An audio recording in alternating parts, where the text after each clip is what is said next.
पूज्याय राघवेन्द्राय सत्यधर्मरताय च ಭಜತಾಂ ಕಲ್ಪವೃಕ್ಷಾಯ ನಮತಾಂ ಕಾಮಧೇನವೇ.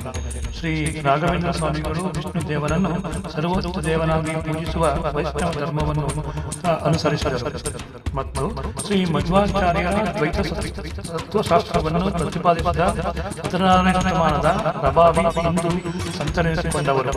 ಅವರು 1671ರಲ್ಲಿ ಇಂದಿನ ಆಂಧ್ರಪ್ರದೇಶದ ಮಂತ್ರಾಲಯದಲ್ಲಿ ವೃಂದಾವನವನ್ನು ಸ್ವೀಕರಿಸಿದರು ಎಂದು ಹೇಳಲಾಗುತ್ತದೆ. ಭಾರತದಲ್ಲಿರೋ ಅತ್ಯಂತ ಜನಪ್ರಿಯ ಧಾರ್ಮಿಕ ತಾಣಗಳಲ್ಲಿ ಒಂದಾದ ರಾಘವೇಂದ್ರ ಸ್ವಾಮಿಗಳ ಬೃಂದಾವನದಲ್ಲಿ ಅವರು ಭಕ್ತರು ಭೌತಿಕ ಅಥವಾ ಆಧ್ಯಾತ್ಮಿಕ ರೂಪದಲ್ಲಿ ರಾಯರನ್ನು ನಡೆಯುತ್ತಾರೆ. ಲಕ್ಷಾಂತರ ಭಕ್ತರು ನಂಬುವ ಶ್ರೀ ರಾಘವೇಂದ್ರ ಸ್ವಾಮಿಗಳ ಕುರಿತು ಒಂದಿಷ್ಟು ವಿಚಾರಗಳನ್ನು ನಾವಿಲ್ಲಿ ತಿಳಿದುಕೊಳ್ಳೋಣ. ಮೊದಲಿಗೆ ರಾಘವೇಂದ್ರ ಸ್ವಾಮಿಗಳ ಜನನ.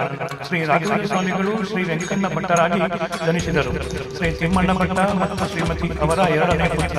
1595ರಲ್ಲಿ ಫಾಲ್ಗುಣ ಮಾಸದ ಶುಕ್ಲ ಸಪ್ತಮಿಯ ಗುರುವಾರದಂದು ಚಂದ್ರನು ಧನುಸ್ಸಿನ ನಕ್ಷತ್ರದಲ್ಲಿದ್ದಾಗ ಇಂದಿನ ತಮಿಳುನಾಡಿನ ಚಿದಂಬರಂ ಬಳಿಯ ವನಗಿರಿಯಲ್ಲಿ ಶ್ರೀ ರಾಘವೇಂದ್ರ ಸ್ವಾಮಿಗಳು ಜನಿಸಿದರು. ಶ್ರೀ ತಿಮ್ಮಣ್ಣ ಭಟ್ಟರು ಶ್ರೀ ಕನಕಾಚಲ ಭಟ್ಟರ ಮಗ ಮತ್ತು ರಾಜ ಕೃಷ್ಣ ದೇವರಾಯ ಆಸ್ಥಾನದಲ್ಲಿ ಈನ ವಿದ್ವಾಂಸರಾಗಿದ್ದ ಶ್ರೀ ಕೃಷ್ಣ ಭಟ್ಟರ ಮೊಮ್ಮಗ. ರಾಘವೇಂದ್ರ ಸ್ವಾಮಿಗಳ ಪೋಷಕರಿಗೆ ರಾಘವೇಂದ್ರ ಸ್ವಾಮಿಯನ್ನು ಹೊರತುಪಡಿಸಿ ಗುರುರಾಜಾಚಾರ್ಯ ಎಂಬ ಮಗ ಮತ್ತು ವೆಂಕಟಾಂಬ ಎಂಬ ಮಗಳು ಇದ್ದಳು.